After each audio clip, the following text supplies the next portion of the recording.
4 अप्रैल रविवार के रोज महाराष्ट्र के मुख्यमंत्री इन्होंने मंत्रिमंडल में बैठक लेकर यह ऐलान किया कि अब महाराष्ट्र में लॉकडाउन लगाने की स्थिति की जैसी हालत बनी हुई है, लेकिन लॉकडाउन लगाना नहीं है, कड़क निर्बंध रखना है। सिर्फ शनिवार और रविवार के दिन ही लॉकडाउन रहेगा, ऐसा वहां पर नियोजन किया गया। जब मंत्रिमंडल से बात निकली और अपील में इस बारे में जब जानकारी जो संवाददाताओं को दी गई, उसमें मंत्री नवाब मलिक इन्होंने ये बात बताई पत्रकारों से कि कड़क निर्बंध रहेंगे महाराष्ट्र के अंदर। उसमें क्या खुले रहेंगे और क्या चालू रहेंगे, इस बात को लेकर जो अवगत कराया, उसी को देखते हुए नांदेड़ के जिला अधिकारी डॉक्टर विपिन इटनकर ने आज 5 तारीख सोमवार के रोज मनपा के आयुक्त डॉक्टर सुनील लाहाने इन्हें लेकर फेसबुक लाइव सेशन तारीख 5 अप्रैल 2021 सोमवार के रोज लेकर नांदेड़ के जनता को यह जानकारी दी है कि क्या आप निर्बंध लगाए गए हैं और कौन से निर्बंध किस पर रहेंगे, कौन सी स्थापना खुले रहेंगे और कौन से स्थापना बंद रहेंगे।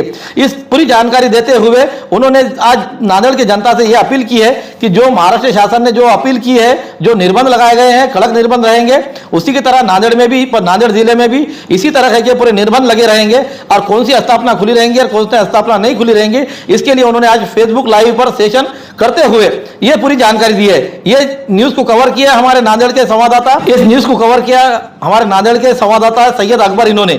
आइए जानते हैं जिला अधिकारी ने क्या जनता से अपील की और क्या निर्बंध रहेंगे और कौन से स्थापना खुले रहेंगे और कौन से नहीं रहेंगे, इसके बारे में जानते हैं।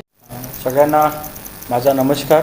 आज आपण हा जो फेसबुक लाईव्ह सेशन आहे तो 2 कारणांनी आपण आज घेत आहोत आणि त्याकरिता माझ्यासोबत आज आपल्या महानगरपालिकेचे आयुक्त डॉक्टर सुनील लहाने सुद्धा आपल्यासोबत आहे। आपल्या सगळ्यांना माहीत आहे की काल दिनांक 4 एप्रिलला गव्हर्नमेंट ऑफ महाराष्ट्र आपल्या शासनाने एक लॉकडाऊनचा एक ऑर्डर काढलेला आहे आणि त्याच्यामध्ये काय सुरू राहणार आणि काय सुरू नाही राहणार म्हणजे बंद राहणार याच्या बाबतीमध्ये त्यांनी क्लिअर कट त्याच्यामध्ये इन्स्ट्रक्शन्स दिलेल्या आहेत। त्याच्या अनुषंगाने नागरिकांमध्ये कसलीही कन्फ्युजन किंवा कसलाही शंका असू नये यासाठी आपण आज फेसबुक लाईव्ह सेशन ठेवलेला आहे। याच्यामध्ये दुसरा लॉकडाऊनच्या व्यतिरिक्त दुसरा पार्ट जो राहणार आहे तो वॅक्सिनेशनचा राहणार आहे। त्याच्यामध्ये वॅक्सिनेशन किती झालेलं आहे आणि आपल्याला वॅक्सिनेशन वाढवण्यासाठी काय काय करायचं आहे याच्या बाबतीमध्ये पण आपण थोडी आज चर्चा याच्यामध्ये करणार आहे। सगळ्यात पहिले आज रात्री 8 वाजतापासून जो लॉकडाऊन पूर्ण महाराष्ट्रामध्ये लागणार आहे त्याच्यामध्ये काय काय सर्व्हिसेस अलाउड करणार आहे आणि काय काय सर्व्हिस आपण अलाउड करणार नाही आहे याच्या बाबतीमध्ये आपण थोडक्यामध्ये नांदेडकरांना सांगू इच्छितो की सगळ्यात प्रथम याच्यामध्ये पूर्ण जिल्ह्यामध्ये सेक्शन 144 CRPC हा इम्पोज करण्यात आलेला आहे। याच्या अंतर्गत एका ठिकाणी 5 पेक्षा जास्त लोक जमण्यास मनाई आहे। जर लोक जमले तर त्यांच्यावर कारवाई करण्याची मुभा याच्यामध्ये देण्यात आलेली आहे। त्यामुळे एका ठिकाणी 5 पेक्षा जास्त लोक कसल्याही परिस्थितीमध्ये जमाव करू शकत नाही। त्याचबरोबर याच्यामध्ये दुसरा आहे की रोज सकाळी 8 वाजतापासून सकाळी 8 वाजतापासून सकाळी 7 वाजतापासून संध्याकाळी 8 वाजतापर्यंत आपण ॲक्टिव्हिटी सुरू राहणार आहे आणि 8 वाजतानंतर पूर्ण कर्फ्यू लागणार आहे। म्हणजे 8 वाजतानंतर कोणीही बाहेर पडू शकत नाही। परंतु याच्यामधून वीकेंडला आणि सॅटर्डे आणि संडेला सगळं काही बंद राहणार आहे। परंतु याच्यामध्ये काही एक्सेप्शन्स आहे। याच्यामध्ये मेडिकल आणि इसेन्शियल सर्व्हिसेसला आपण मुभा दिलेली आहे आणि ह्या ऑर्डरमध्ये आम्ही इसेन्शियल सर्व्हिसेस काय राहणार आहे याच्यावर सुद्धा आपण क्लॅरिटी केलेली आहे। याच्यामध्ये hospitals, clinics, medical insurance offices, pharma companies, medical shops, groceries, भाजीपाल्याचे शॉप, डेअरी, बेकरी, कन्फेक्शनरी आणि फूड शॉप। त्यानंतर पब्लिक ट्रान्सपोर्ट याच्यामध्ये ट्रेन्स, टॅक्सी, ऑटोमोबाईल आणि पब्लिक बसेस। त्यानंतर service related to pre monsoon activity, आता पावसाळा येण्याच्या आधी जे आपल्याला कामं करावं लागतात त्याला पण मुभा राहणार आहे याच्यामध्ये। त्यानंतर ऑल पब्लिक सर्व्हिसेस जे आपण शासकीय कार्यालय राहील त्याला पण याच्यामध्ये मुभा देण्यात आलेली आहे। ट्रान्सपोर्ट ऑफ गुड्स हे सुरू राहील, म्हणजे रात्री 8 वाजतानंतर सुद्धा आपण ट्रान्सपोर्ट इसेन्शियल कमोडिटीचं ट्रान्सपोर्ट आपण याच्यामध्ये अलाउड करणार आहे, त्याला कुठेही आपण हानी याच्यामध्ये पोहोचवणार नाही आहे। त्यानंतर ॲग्रिकल्चर रिलेटेड सर्व्हिसेससुद्धा ओपन राहणार आहे। त्यानंतर ई कॉमर्स आणि मीडिया यांना पण याच्यामध्ये ट्रान्सपोर्टची मुभा याच्यामध्ये आपण देण्यात आलेली आहे। त्यानंतर दुसरी बाब याच्यामध्ये आहे आउटडोर ॲक्टिव्हिटीज म्हणजे गार्डन्स, पब्लिक ग्राउंड हे सुद्धा ओपन राहणार, परंतु सकाळी 7 वाजतापासून संध्याकाळी 8 वाजतापर्यंत म्हणजे रात्री 8 ते सकाळी 7 पर्यंत हे पण बंद राहणार आहे आणि सॅटर्डे संडेला हे बंद राहणार आहे। त्यानंतर शॉप्स, मार्केट आणि मॉल हे सगळे बंद राहणार आहे. फक्त जे इसेन्शियल सर्व्हिस आपण सांगितली तेच दुकानं उघडे राहणार. बाकी सगळे शॉप्स, मॉल्स हे सगळे बंद राहणार आहेत 30 एप्रिलपर्यंत. आणि याच्यामध्ये एक मुभा आपल्याला अशी दिलेली आहे की हे दुकानं जरी बाकीचे बंद राहणार आहे नॉन इसेन्शियल, त्याच्यामध्ये अशी मुभा दिली आहे की त्या दुकानच्या मालक आणि त्याच्यामध्ये काम करणारे सगळे व्यक्ती जे 45च्या वर आहेत त्यांनी लवकर वॅक्सिनेशन करून घ्यावं, जेणेकरून जर पुढच्या 10 दिवसामध्ये हा लॉकडाऊनमध्ये काही शिथिलता आली तर ते दुकान आपल्याला सुरू करता येईल. परंतु यासाठी गव्हर्नमेंटने टाईम दिलेला आहे, त्या टाईममध्येच हे वॅक्सिनेशन या सगळ्यांनी करून घ्यायचं आहे. त्याच्या अनुषंगाने फेसबुक लाईव्हला यायच्या आधीच आपली कमिशनर साहेब आणि आम्ही आणि सगळ्या संघटनेची जे दुकानदार, केमिस्ट असोसिएशन, अडद असोसिएशन, हॉटेलियर असोसिएशनची मीटिंग झाली आणि त्यांना आम्ही सांगितलं आहे की तुम्ही तुमचे लोक जमा करा, 400-500 लोक जमा करा आणि कॉर्पोरेशनला सांगा, जेणेकरून आम्ही ते कॅम्प लावून त्यांचं वॅक्सिनेशन आम्ही करून घेऊ. वॅक्सिनेशन करण्यामध्ये प्रशासनाचं एकदम सहकार्य राहणार आहे. त्यामुळे यांचं आपल्या पुढच्या 5 ते 10 दिवसामध्ये वॅक्सिनेशन आपल्याला संपवायचं आहे. त्यानंतर पब्लिक ट्रान्सपोर्ट याच्यामध्ये ऑलरेडी अलाउड केलेलं आहे आपण, ते पब्लिक ट्रान्सपोर्ट सुरू राहील. परंतु याच्यामध्ये ऑटो रिक्षामध्ये ड्रायव्हर आणि 2 पॅसेंजरच अलाउड राहील. त्यानंतर टॅक्सी जे 4 व्हीलर आहे त्याच्यामध्ये ड्रायव्हर आणि 50%च कॅपॅसिटी आपण अलाउड करणार. म्हणजे 4ची कॅपॅसिटी असेल तर 2च व्यक्ती त्याच्यामध्ये बसू शकता. आणि बसमध्ये जे RTO पासिंगमध्ये जे आहे त्याच्यामध्ये फुल सिटिंग कॅपॅसिटीमध्ये आपण अलाउड करणार आहे, परंतु no standing passenger will be allowed. त्यानंतर बाकी याच्यामध्ये डिटेल आहे, ते डिटेल आपल्या ऑर्डरमध्ये दिलेले आहे. ऑर्डर आम्ही मीडियाला आणि आमच्या फेसबुक पेज आणि सगळ्या वेबसाईटवर आपण टाकलेलं आहे, ते कृपया नागरिकांनी वाचून घ्यावं. त्यानंतर ऑफिसेस, शासकीय ऑफिसेस सोडून सगळे प्रायव्हेट ऑफिसेस बंद राहील. त्याच्यामध्ये प्रायव्हेट ऑफिसमध्ये फक्त एक्सेप्शन आहे बँक्सला, इलेक्ट्रिक सप्लायच्या कंपनीज, टेलिफोनच्या कंपनीज, इन्शुरन्स, मेडिकल क्लेम्स आणि फार्मा कंपनीज यांनाच फक्त ऑफिस ठेवण्याचं मुभा आहे. बाकी सगळे ऑफिसेस 30 एप्रिलपर्यंत बंद राहणार आहे. आणि गव्हर्नमेंट ऑफिसेस जरी उघडे असेल, गव्हर्नमेंट ऑफिसेसमध्ये फक्त 50% अटेंडन्स अलाउड आहे. त्या HODना आम्ही ऑलरेडी सांगितलेलं आहे की अल्टरनेट डे दिवस ऑड इव्हन ठेवा, बर्थडेच्या अकॉर्डिंग ठेवा, त्या अकॉर्डिंग फक्त 50%च एम्प्लॉई ऑफिसमध्ये गव्हर्नमेंटमध्ये अलाउड आम्ही करणार आहे. प्रायव्हेट ट्रान्सपोर्ट पण याच्यामध्ये अलाउड राहणार आहे. फक्त सकाळी 7 ते रात्री 8 पर्यंतच हे अलाउड राहणार आहे, तेही फक्त इमर्जन्सी आणि इसेन्शियल सर्व्हिसेससाठी. त्यानंतर रिक्रिएशन आणि एंटरटेनमेंट याच्यामध्ये सगळे थिएटर, स्विमिंग पूल, क्लब्स हे सगळे बंद राहणार आहे. त्यामुळे याच्यामध्ये कोणत्याही क्लबला, थिएटरला, अम्युजमेंट पार्कला, व्हिडिओ गेम पार्लरला, water park, swimming pool, gyms, sports complexes हे सगळे बंद राहणार आहे. त्यानंतर रेस्टॉरंट, बार्स अँड हॉटेल, सगळे रेस्टॉरंट, सगळे बार हे सगळे बंद राहील. फक्त जे हॉटेलच्या आतमध्ये जे लोक राहत आहेत त्यांच्यासाठीच तेवढे राहील, बाहेरून कोणी पण तिथे जाऊ शकणार नाही. सगळे हॉटेल, रेस्टॉरंट आणि बार्स हे सगळे 30 तारखेपर्यंत बंद राहील. त्यानंतर धार्मिक स्थळाबाबत सगळं धार्मिक स्थळं सगळे बंद राहील. फक्त त्याच्या आतमध्ये, कारण 144 सेक्शन लागल्यामुळे कोणी पण व्हिजिटर धार्मिक स्थळावर जाण्यासाठी परवानगी नाही आहे. फक्त आतमध्ये जे पुजारी साहेब आहे त्यांनीच फक्त ते पूजा अर्चा करणं, त्यांना जे धार्मिक त्यांची नियमित पद्धत आहे तेच करायला त्यांना अलाउड आहे. बाहेरच्या कोणत्याही माणसाला रिलिजियस प्लेसवर जायला परवानगी याच्यामध्ये दिलेलं नाही आहे. त्यानंतर सगळे कटिंगचे दुकानं, स्पा, सलून, ब्युटी पार्लर हे सुद्धा बंद राहणार आहे. न्यूजपेपरला होम डिलिव्हरी आपण अलाउड केलेली आहे, ते सकाळी 7 ते रात्री 8 पर्यंत ते आपलं सर्क्युलेट करू शकतात. शाळा आणि कॉलेजेस हे सगळे बंद राहणार आहेत. त्यानंतर सगळ्या प्रकारचे रिलिजियस म्हणजे धार्मिक, सोशल, पॉलिटिकल आणि कल्चरल हे प्रोग्राम सगळे 30 एप्रिलपर्यंत बंद राहणार आहेत. त्याकरिता कोणी पण असले प्रोग्रामसाठी कोणत्याही कलेक्टर ऑफिसला, SDM ऑफिसला, कॉर्पोरेशनला, पोलीस स्टेशनला, ST ऑफिसला कसली परवानगी मागायची गरज नाही आहे आणि मागितली तरी त्यांना परवानगी भेटणार नाही. त्यामुळे हे सगळं आपण बंद 30 तारखेपर्यंत बंद ठेवणार आहे.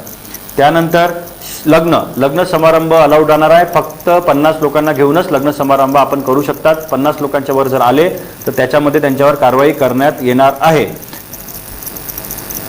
आणि जे लोक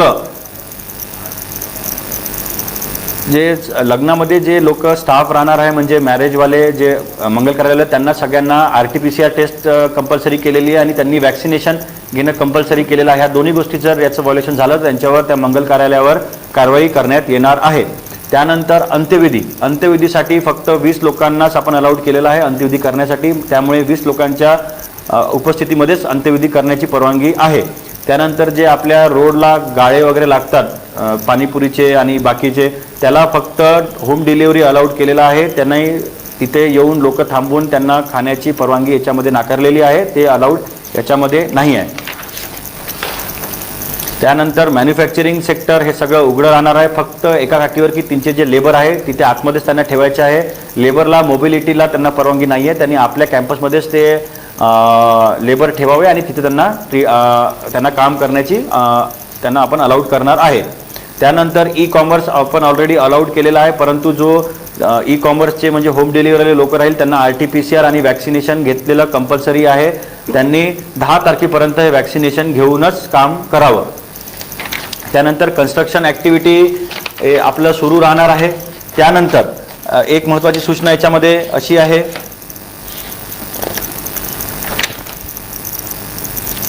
की जे हॉटेल आणि रेस्टॉरंट आहेत ते जरी बंद असेल त्याच्यामध्ये टेक अवे, पार्सल आणि होम डिलिव्हरी हे अलाउड करण्यात येणार आहे. सकाळी 7 ते संध्याकाळी 8 पर्यंत आणि सॅटर्डे आणि संडेला फक्त होम डिलिव्हरी अलाउड राहणार आहे. त्या सॅटर्डे आणि संडेला टेक अवे किंवा तुम्ही हॉटेलमध्ये जाऊन पार्सल घेण्याची परवानगी त्याच्यामध्ये नाही आहे. फक्त मंडे टू फ्रायडेपर्यंतच तुम्ही टेक अवे घेऊ शकता आणि सॅटर्डे संडेला तुम्हाला फक्त होम डिलिव्हरी सकाळी 7 ते संध्याकाळी 8 पर्यंत मिळणार आणि 8 नंतर सगळं काही बंद होणार आहे.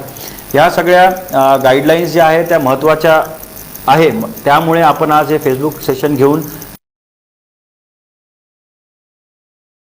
कसलंही कन्फ्युजन राहणार नाही. डिटेल ऑर्डर जर आपल्याला बघायची असेल तर आपण व्हेरियस ग्रुप्सवर आपण सर्क्युलेट केलेला आहे. कॉर्पोरेशनच्या आणि कलेक्टर ऑफिसच्या वेबसाईटवर आहे. आपण सगळ्या मीडियांना, पत्रकारांना मिळेल. आणि कसली पण तुम्हाला याच्यामध्ये कन्फ्युजन असेल तर अफवा आणि कन्फ्युजनमध्ये बिलीव न करता सरळ तुम्ही प्रशासनाला,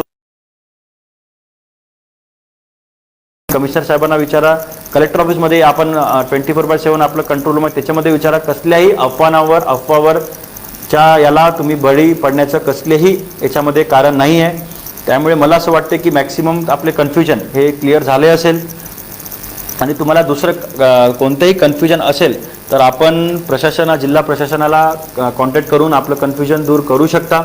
त्यामुळे मी सगळ्या नांदेडकरांना एक विनंती आहे की या लॉकडाऊनचे जे रूल्स आहेत जे संपूर्ण महाराष्ट्रामध्ये लागू आहे याचं पालन करावे. आणि याच्यामध्ये एक पॉझिटिव्ह गोष्ट अशी आहे की जर आपण वॅक्सिनेशन तातडीने केलं आणि आपल्या केसेस कमी झाल्या तर बहुतेक गव्हर्नमेंट ऑफ महाराष्ट्र याच्यामध्ये थोडं शिथिलता देऊ शकते. कारण या ऑर्डरमध्ये असं लिहिलं आहे की वॅक्सिनेशन आपल्याला 10 एप्रिलपर्यंत सगळ्या या लोकांचं, दुकानदार आणि त्यांच्या खाली जे कामं करतात त्यांचं आपल्याला संपवायचं आहे. तर याच्या अनुषंगाने माझ्यासोबत आपल्या महानगरपालिकेचे आयुक्त एरियामध्ये कसं आणि वॅक्सिनेशनचं जे कॉर्पोरेशननी जे मिशन 2 लाख महा वॅक्सिनेशन मोहीम जे सुरू केली आहे त्याच्यावरही ते आपल्याला प्रकाश डालेल, जेणेकरून आपल्या मोठ्या संख्येने आपले नागरिक वॅक्सिनेशन घेऊन या कोरोनाच्या संकटापासून आपण कसं नांदेडला दूर करू शकू याच्यावर ते थोडं प्रकाश टाकेल. थँक्यू.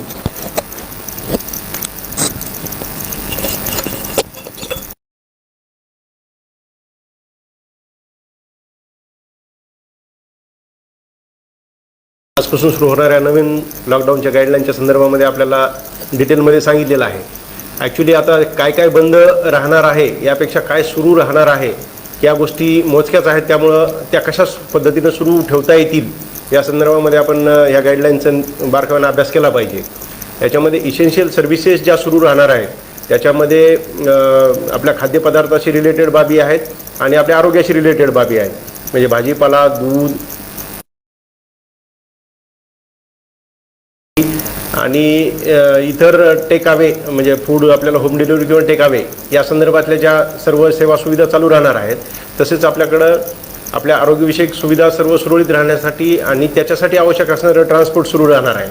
परंतु ते सुरू राहताना सुद्धा सर्व त्यांची RT-PCR टेस्ट करून ती रिक्षाच्या सोबत त्यांनी ठेवली. 10 तारखेपर्यंत त्यांना अशी टेस्ट करून घ्यायची आणि तो रिपोर्ट त्यांच्यासोबत असेल जो की 15 दिवसासाठी व्हॅलिड असेल. असं रिक्षेवाला असेल तरच त्याच्यामधून तुम्हाला प्रवास करता येणार आहे. अन्यथा त्याची तपासणी झाली तर त्या रिक्षेवाल्याला 1000 रुपयापर्यंत दंडाची तरतूद याच्यात करण्यात आलेली आहे. एका रिक्षामध्ये फक्त 2 व्यक्तींना प्रवास करता येईल. म्हणजे अगदीच कुणाला फार इसेन्शियल आहे आणि दवाखान्यात जायचं आहे तर सोबत एक माणूस असेल आणि तो आजारी आहे व्यक्ती, ती एक व्यक्ती असेल आणि फक्त रिक्षा चालवणारा असेल. याच्या व्यतिरिक्त कोणीही प्रवास करायला त्या ठिकाणी अलाउड नाही. आता सुरुवातीला जे सांगितलं की कलम 144 लागू झालेला आहे आणि दिवसा सकाळी 7 ते रात्री 8 वाजेपर्यंत 5. याचा अर्थ खाजगी ठिकाणी सुद्धा आपण काही गर्दी करायची असं काही कारण नाही. आपल्या सोसायट्यांमधल्या ओपन स्पेसेस असतील त्या ठिकाणी आपल्याला करता येतील, परंतु त्या ठिकाणी जर क्राऊड होत असेल तर त्याला सुद्धा पाबंद करावा अशा प्रकारच्या गाईडलाईन याच्यामध्ये आलेल्या आहेत. महानगरपालिकेचे उद्यानं सुरू राहणार आहेत. त्याची वेळ सकाळी 7 ते रात्री 8 आहे. शनिवार रविवार मात्र हे उद्यान बंद राहील. अशा सर्व बाबींचा विचार केल्याच्या नंतर आपल्याला लक्षात येईल की ह्या इसेन्शियल सर्व्हिसेसच्या आपल्याला RT-PCR टेस्ट घेऊन चालवायच्या आहेत. म्हणजे किराणा दुकान जरी सुरू असेल तर किराणा दुकानदाराला त्यानं सोबत बाळगायचं आहे, दुकानामध्ये ठेवायचं आहे. त्याची तपासणी झाल्याच्या नंतर ते पण दाखवायचं आहे आणि त्याची व्हॅलिड हे एक प्रकारचे फ्रंटलाईन वर्कर आहेत जे आपल्याला सर्व सुविधा देतात. तर त्यांना त्यांचे वॅक्सिनेशन करणं कंपल्सरी आहे. महानगरपालिकेनं मागच्या काही दिवसांमध्ये 10 वॅक्सिनेशन सेंटर उभे केलेले आहेत आणि सर्व नागरिकांना आवाहन केले की 45 वर्षाच्या वरच्या सर्व नागरिकांनी वॅक्सिनेशन करून घ्यायचं आहे. परंतु एवढं आवाहन केल्याच्या नंतर काही ठिकाणी काही कन्फ्युजन असेल, काही ठिकाणी अफवा आहे की वॅक्सिनेशन झाल्याच्या नंतर आपण पकडून घेऊन जातात आणि काहीतरी इंजेक्शन टोचणार आणि नंतर मग ते त्याच्यामुळंच आणखीन काही डॉक्टरांना पैसे मिळतात, अशा पद्धतीनं काही अफवा बाहेर पसरवत आहेत. आणि वॅक्सिनेशनचा जेवढा आपल्याला रिझल्ट मिळाला पाहिजे होता त्यापेक्षा अतिशय कमी प्रमाणामध्ये आपल्या शहरामध्ये वॅक्सिनेशन होत आहे. सरासरी आपली 500, 600, 700पर्यंतच आपण वॅक्सिनेशन पर डे करू शकतो आहे, जे की 4-5 हजार वॅक्सिन पर डे आपली करण्याची आत्ताच कॅपॅसिटी आहे आणि आपण ती वाढवून 10,000पर्यंत नेण्याची पण आपली तयारी आहे. 45 वर्षाच्या वरचे साधारण आपण टार्गेट पाहिलं तर शहरामध्ये 2 लाख नागरिक आपले 45 वर्ष वयाच्या वरचे. महालसीकरण हे अभियान महानगरपालिकेने आजपासून अगदी काही ठिकाणी आज आम्ही चर्चा केली व्यापारी संघटनांसोबत की त्यांचे जर लवकरात लवकर वॅक्सिनेशन करून घ्या म्हणून ज्या गाईडलाईन आहेत तर त्यांनी त्यांचे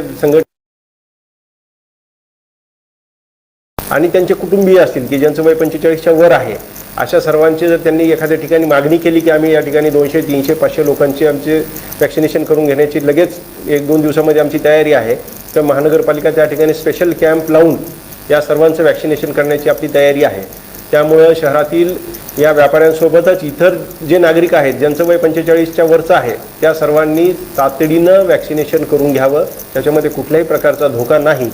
पहिला डोस झाल्याच्या नंतर कोविशिल्ड जर वॅक्सिन असेल तर 6 आठवड्यानंतर ते 8 आठवड्याच्या दरम्यान आपल्याला दुसरा डोस घ्यायचा आहे आणि कोवॅक्सिन असेल तर 4 आठवडे ते 6 आठवड्याच्या दरम्यान आपल्याला दुसरा डोस घ्यायचा आहे.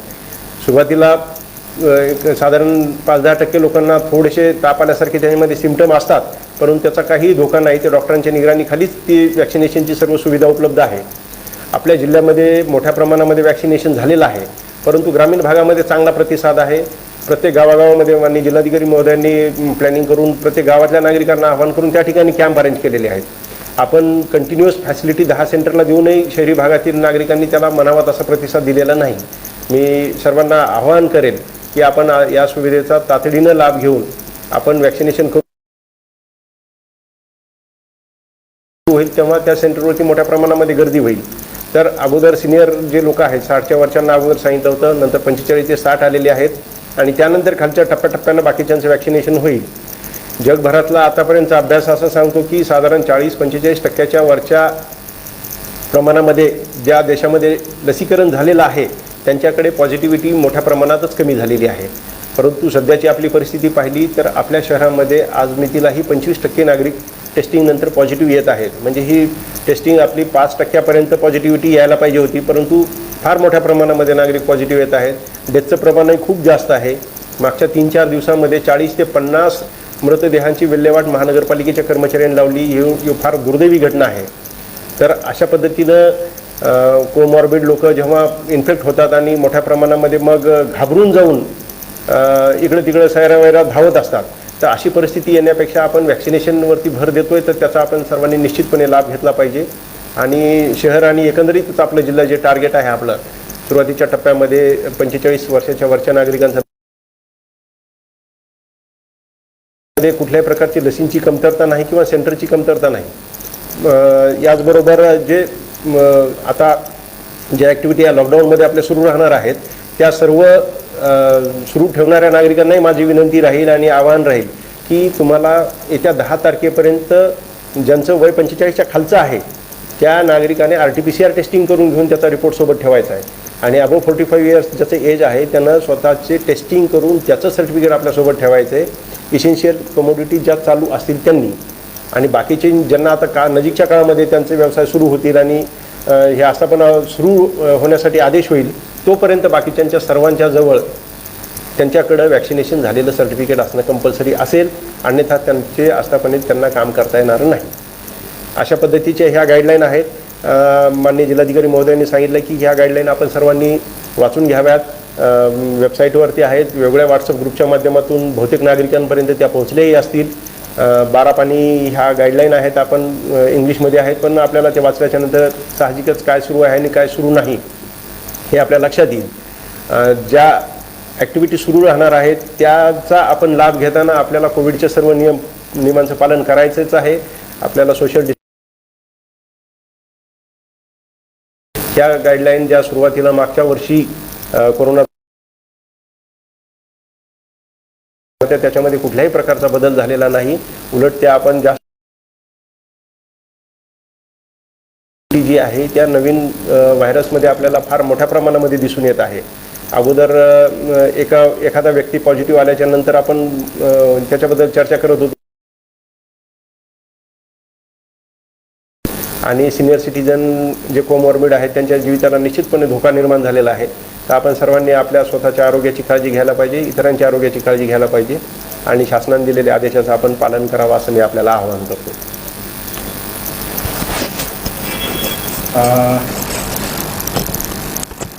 धन्यवाद लहाने साहेब. आपण खूप चांगल्या रीतीने सांगितलं की काय करू शकतो आणि ते टाळण्यासाठी वॅक्सिनेशनचा काय महत्त्वाचा रोल आहे. याच्या सांगत असताना एक गोष्ट सुटून गेली की परीक्षा. आता खूप लोकांचे कमेंट्स याच्यामध्ये आहे की सर 11 तारखेला MPSCची परीक्षा आहे, मग NCCची परीक्षा, C सर्टिफिकेटची परीक्षा आहे. तर याच्यामध्ये परीक्षेला कुठेही मनाई केली नाही. जे परीक्षा ठरलेली आहे ते होणार आणि त्यासाठी जे आपण कोविडचे प्रोटोकॉल दिलेले आहे, जसं की जे निरीक्षक असतात, एक्झामिनर असतात, त्यांची आम्ही RT-PCR टेस्ट करून घेणार आहे आणि विद्यार्थ्यांना पण ट्रान्सपोर्टची सोय आपण अलाउड केलेली आहे. त्यामुळे जे परीक्षा आहे, जे government of Maharashtra, government of इंडियाच्या किंवा इतर ज्या आपण MPSC UPSCच्या परीक्षा आहे त्या परीक्षा आपल्या ठरलेल्याप्रमाणे होणार आहे. त्याच्यामध्ये विद्यार्थ्यांना कसलीच घाबरण्याची याच्यामध्ये गरज नाही आहे. दुसरा मुद्दा आजचा हा होता की वॅक्सिनेशन. आता ग्रामीण भागामध्ये आपण मोठ्या प्रमाणामध्ये वॅक्सिनेशन करत आहोत आणि मला सांगायला आनंद होतो की महाराष्ट्रामध्ये जे डेली वॅक्सिनेशन होतं त्याच्यामध्ये आपला जिल्हा 4थ्या आणि 5व्या नंबरवर दररोज राहत आहे. थोडा याच्यामध्ये कुठेतरी आपले लोक कमी पडत आहे. त्यामुळे आता कॉर्पोरेशननी जो मिशन 2 लाख म्हणजे पुढच्या 10 दिवसामध्ये जवळपास 2 लाख लोकांना आपल्याला वॅक्सिनेशन करायचं आहे. त्यासाठी आम्ही सगळ्या आपल्या शहरातले नगरसेवक, सगळे बिझनेसमॅन, सगळे नागरिक जे पण आहे त्यांना सांगितलं आहे की तुम्ही लोक जमवा आणि आपले जे 10 सेंटर आहे ते सोडून जरी सुद्धा आपण म्हणतो की साहेब आमच्याकडे 200 लोक आमची वॅक्सिन घ्यायला तयार आहे 25च्या वर आणि आपण जर आम्हाला सुचवलं तर आमची टीम तिथे आम्ही एक छोटासा दवाखाना डिक्लेअर करू आणि तिथे आम्ही लोकांना वॅक्सिनेशन देऊन आपलं हे मोहीम पार पाडणार आहे. त्यामुळे आता जिल्हा प्रशासन, कॉर्पोरेशन, पोलीस प्रशासन या तिघाही प्रशासनाकडून आपल्याला एकच विनंती आहे की जे लॉकडाऊनचे जे नियम आहेत ते पाळा आणि लवकरात लवकर वॅक्सिन घेऊन स्वतःला या कोरोनापासून थोडा बचाव करण्याचा आपल्याला मदत करून जिल्हा प्रशासनाची मोहीम वॅक्सिनेशन त्याला आपण साथ देऊन आपण सगळे मिळून आपण या कोरोनाला आपण लवकरात लवकर हद्दपार करण्याचं आपण निश्चय घ्यावा आणि त्यामध्ये आपल्या प्रशासनाला आपण सहकार्य करून पुन्हा एकदा ज्या प्रकारे आपण फेज 1 जे पहिली लाट होती सप्टेंबर-ऑक्टोबरमध्ये त्याला आपण ज्याप्रमाणे आपल्या शहरातून आपल्या जिल्ह्यातून हद्दपार केला त्याचप्रमाणे या लाटीला सुद्धा आपण हद्दपार निश्चित करू असा माझा विश्वास आहे. अजून एकदा सगळ्या नागरिकांना हे जे नियम आहे, जे लॉकडाऊनचे नियम आहे ते स्ट्रिक्टली फॉलो करण्याची मी सूचना पण करतो आणि विनंती पण करतो. आणि आपण सगळे फेसबुकवर आलात, आमचं जे लॉकडाऊनच्या बाबतीत गाईडलाईन्स आहे जे आपण ऐकल्या त्यामुळे सगळ्यांचे मी धन्यवाद व्यक्त करतो आणि आजचा आपण हा सेशन इथे संपवू. धन्यवाद.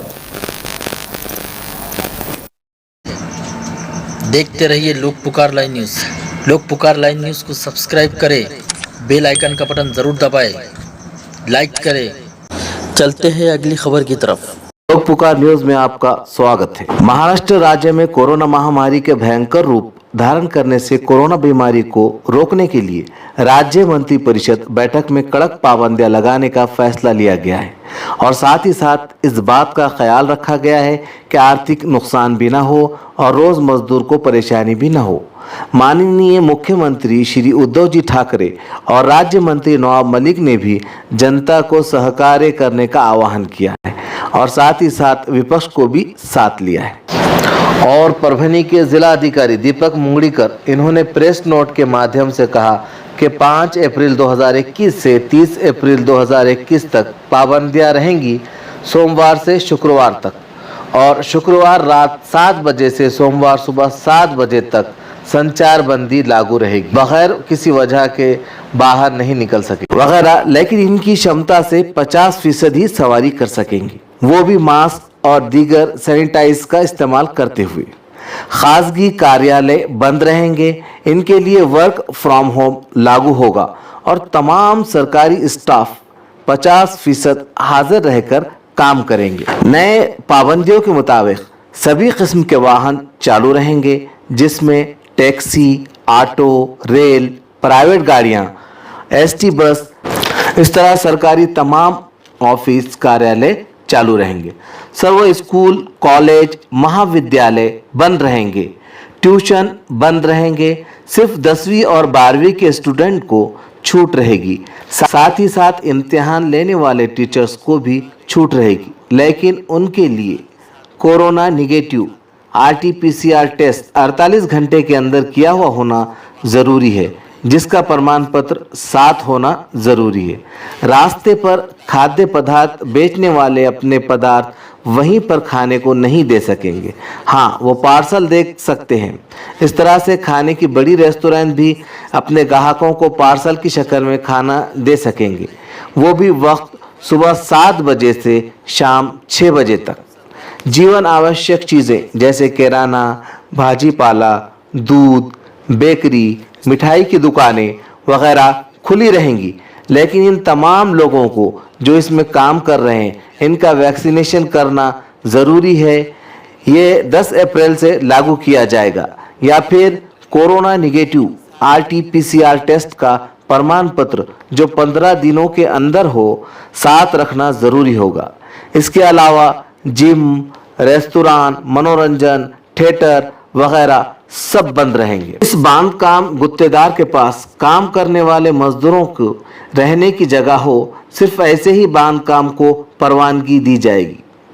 वाहतुक से आने जाने वाले मजदूरों को परवानगी नहीं होगी और साथ ही तमाम मजदूरों का RT-PCR निगेटिव टेस्ट करना ज़रूरी होगा और प्रमाण पत्र साथ रखना होगा, और ये 10 अप्रैल से लागू होगा। नियम का पालन न करने वाले गुत्तेदार को 10,000 का दंड देना होगा और जब तक हालात ऐसे रहेंगे तब तक उसे काम करने की इजाज़त नहीं रहेगी। अगर कोई मजदूर कोरोना पॉजिटिव मिलता है तो उसको छुट्टी दी जाएगी, लेकिन इसकी पगार नहीं काटी जाएगी। उसी तरह किसी बड़े कारखाने में काम करने वाले तमाम मजदूरों और कर्मचारियों का लसीकरण जल्द से जल्द करें और रोज़ाना तमाम मजदूरों की तापमान की जांच करें, और अगर कोई कोरोना पॉजिटिव मिल जाए तो उसे और उसके संपर्क में आए लोगों को क्वारंटाइन करें और उनकी छुट्टी दें, लेकिन पगार न कपात करें। हम आपसे लोक पुकार न्यूज़ की जानिब से अपील करते हैं कि बार बार हाथों को सैनिटाइज करें, मास्क पहने और सोशल डिस्टेंसिंग का पालन करें ताकि आप स्वस्थ रहें। लोक पुकार न्यूज़ को शेयर करें, लाइक करें, कमेंट्स करें और सब्सक्राइब करें। साथ ही साथ बेल आइकन को दबाएं ताकि आने वाली वीडियो को आप देख सकें।